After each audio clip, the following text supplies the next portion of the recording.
Bonjour, aujourd'hui nous allons donc réaliser un test d'Ouchterlony dont le but est de montrer la compatibilité entre une solution d'anticorps et plusieurs solutions d'antigènes.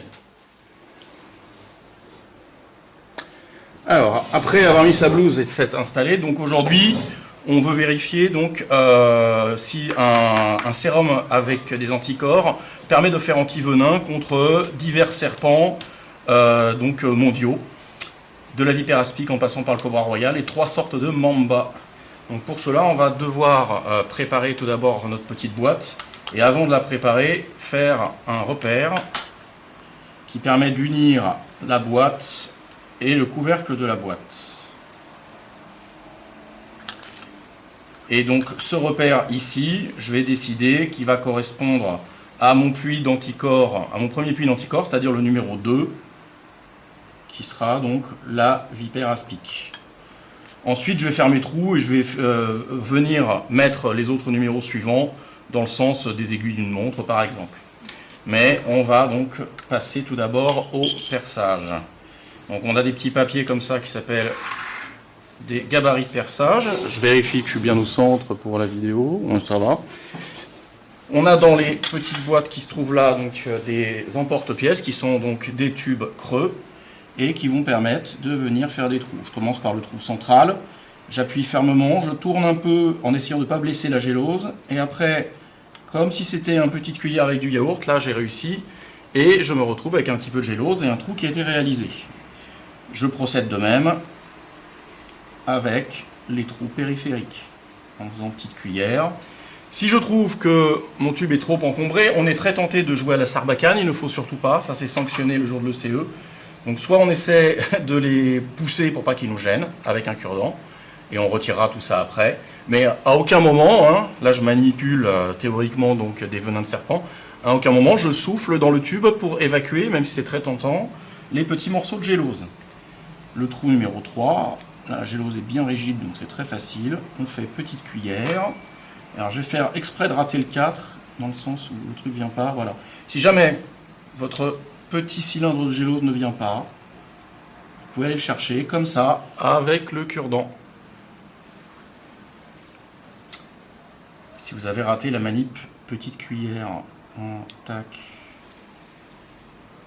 ici, ok. Et j'ai besoin de 5 trous, donc 1, 2, 3, 4, 5, ça sera le dernier, on n'est pas obligé de faire 6 trous si on n'a pas besoin de 6 trous. Et voilà, alors je vérifie que tout est bien parti. Voilà. Ah, là je me rends compte qu'il me reste encore un cylindre de gélose en regardant. Il me reste ça, je pourrais pas le faire quand j'aurais mis le liquide dedans, donc il faut le faire maintenant. Donc il me reste un petit cylindre de gélose. Donc on vient chercher le petit cylindre et on le met voilà, dans la poubelle. À la partie suivante, je reprends ma numérotation. Donc je fais attention, là j'ai mon trait marron qui est là. Donc c'est lui qui va indiquer le haut, c'est lui qui va indiquer le 2. Donc ça veut dire que là, ça sera mon trou numéro 2. Je vais retirer le gabarit de perçage qui me gêne, puisque... Voilà, donc là, non, en face. Trou numéro 2, donc là, trou numéro 3. Je ne le mets pas directement au-dessus.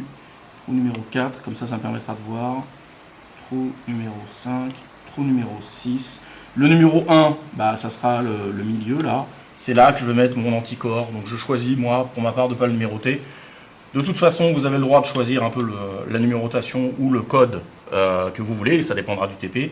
Ce qu'il faut, c'est que vous soyez cohérent entre ce qu'il y a sur votre boîte et ce qu'il y a sur votre poly de TP ou votre brouillon présenté à l'examinateur.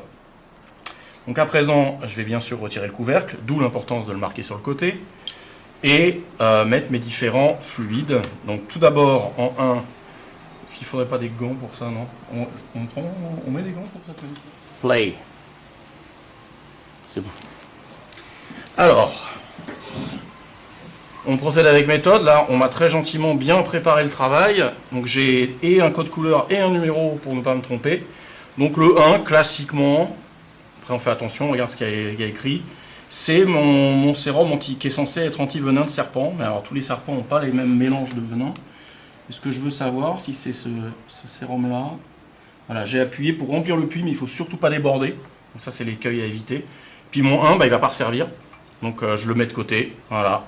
Il faudra un nouveau jeu pour le prochain groupe. Voilà, donc en 2, c'est la vipère aspic. Donc la vipère aspic, voilà, tac, tac, j'aligne mes deux traits. Donc c'est celle qui est en haut, légèrement à gauche. Donc venin, vipère. C'est pareil. On appuie doucement.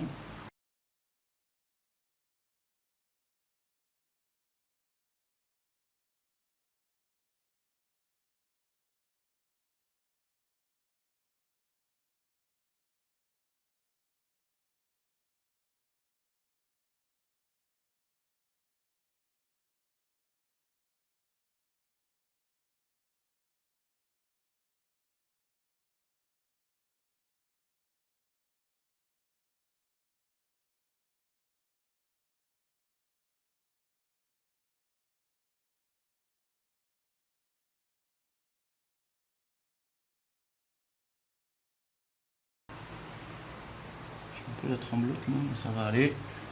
Et je mets là.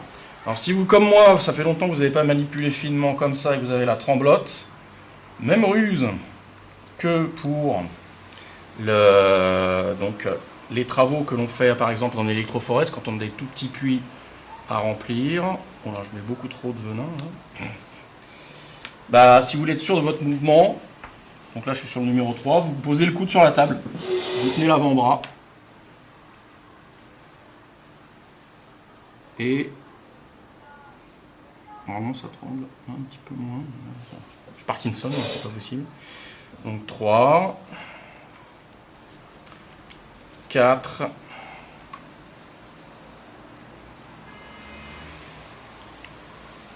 on referme bien à chaque fois entre deux. Ça va vite fait d'être renversé. Voilà. 5. Et voilà, donc il n'y a plus qu'à laisser maintenant incuber. L'idée c'est que de toute façon les produits qu'on a mis dans les puits, ils vont tous diffuser dans la gélose. Les produits donc aussi bien les anticorps de l'antivenin qui va diffuser du centre vers la périphérie, que les différents venins qui vont diffuser dans tous les sens. Et après, anticorps et venin vont se rencontrer. S'il n'y a pas reconnaissance des antigènes du venin par les anticorps de l'antivenin, alors on va rien voir. Et si on a une reconnaissance, alors il va se former un précipité blanc, puisque les anticorps vont lier les antigènes, un précipité blanc sous la forme d'un arc blanc qu'on appelle le complexe Imin. C'est ainsi qu'on le légendera sur notre schéma de présentation des résultats. Voilà, donc on va se quitter quelques minutes, le temps que les diffusions et les précipités éventuels se fassent.